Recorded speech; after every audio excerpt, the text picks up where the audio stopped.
Samantala, nakalerto ang iba't ibang ilang ospital sa bansa para po sa inaasahang pagdami ng mga mabibiktima ng paputok ngayong Pasko at Bagong Taon. At live mula sa Cebu City, may unang balita si Alan Domingo ng GMA Regional TV. Alan?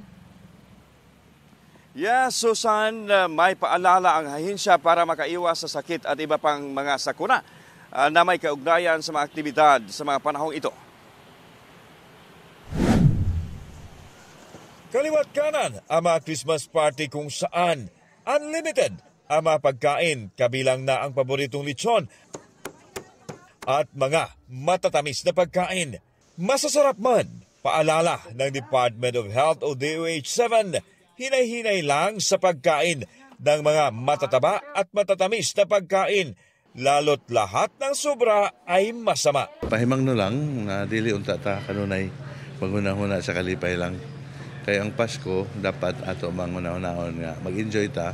Pero sa pag-enjoy nato, ato sa hunahunahon nga likayan sab nato ang mga risgo diha sa sobra nga pagkaon, sobra nga bilar, sobra nato nga suroy-suroy. Ayon kay Dr. Jaime Bernadas, Regional Director ng DOH-7, ipinatutupad na ang Code White sa lahat ng healthcare facilities para sa Pasko at Bagong Taon. Pagka Christmas season, holiday season, kanunay gina nga naka-code white ng atong mga health facilities. Dili lang pagpangandam, tungod kay daghan ang mga aktibidades, daghan ang mga preparasyon sa mga buhaton aron in kaso na i-responde, makaresponde atong mga tambalanan. Pinaghahandaan din ng ahensya ang posibleng pagdami ng mga mapuputukan na mga firecrackers. Target ng DOH ang zero firecracker-related incidents, kabilang na ang strip bullet case sa rehiyon. Nakatakdang maglabas ng executive order sa Cebu City Mayor Raymond Alvin Garcia sa mga barangay na maglaan ng firecracker zone. Doon lang pwedeng magpapaputok sa Pasko at Bagong Taon. Gusto ko na designated area per barangay para sa pagbuto ng firecrackers.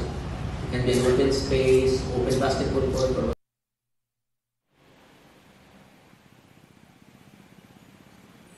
Susan, dito sa Cebu City, taon-taon ang ginagawang firecracker display area ang South Road Properties o SRP. At yan ang pinakahuling balita mula dito sa Cebu City. Ang tabayanan mamaya dito sa Central Visayas, ang GMA Regional TV Balitang Bisdak, alas 5:10 ng hapon. Susan. Maraming salamat, Alan Domingo ng GMA Regional TV, Cebu. Gusto mo bang mauna sa mga balita?